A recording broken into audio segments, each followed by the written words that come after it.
My name is Rebecca Dennis and I'm the founder of Breathing Tree Facilitator Training. I've been practicing breathwork now for 18 years and I am also a qualified body worker, trauma counsellor, and I've trained in various different modalities. But really it's the breath that is always the anchor and the centre, the core of the work that I do.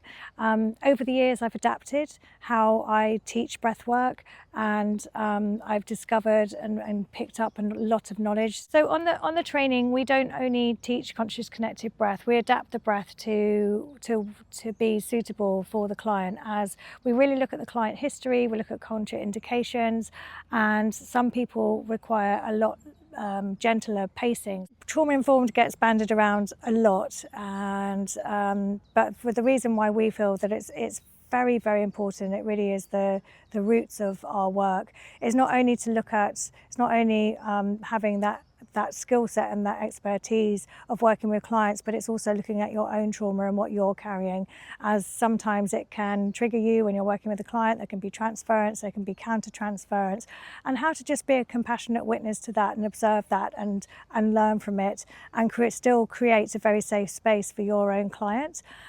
We talk about CPTSD, PTSD. We have offering many different tools with somatic tools, working with somatic cues, how to having that understanding of attachment theory as well. So really bringing in lots of different elements to work with the breath. So it's not just the breath, is that there are lots of tools to support it as well. And yeah, just as a facilitator, it's the journey is, it's not just a training about learning to be a facilitator, but it's also going on a journey and looking at your own stuff, which does come up in the training. And we like to think that we hold that really well for the group and the group hold that really well for each other. But it's the more that we can do our own work, then a much more safer container that we'll be able to hold for other people. So the training is 10 months and it's blended, so it's online and it's in person.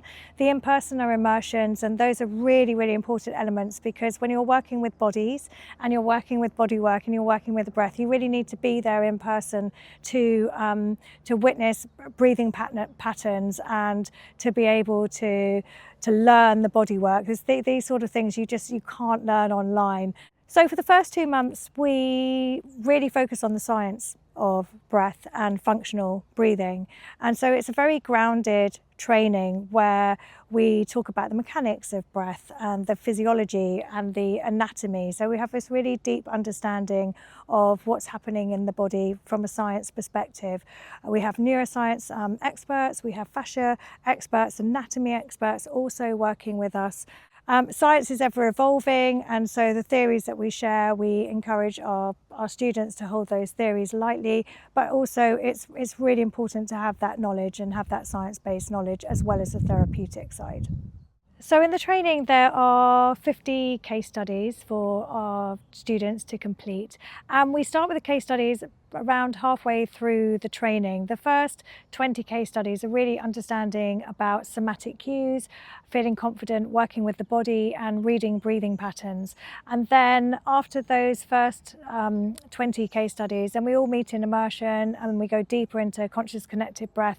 And after that, the next case studies are going to be more working with the more therapeutic technique. So it's a very sort of slow learning of getting used to the breath, getting used to the body, reading somatic cues, learning to the skills that we learn of being a compassionate witness and the compassionate inquiry skills that we also bring in with it, and then bringing them all together very slowly over the 10 months.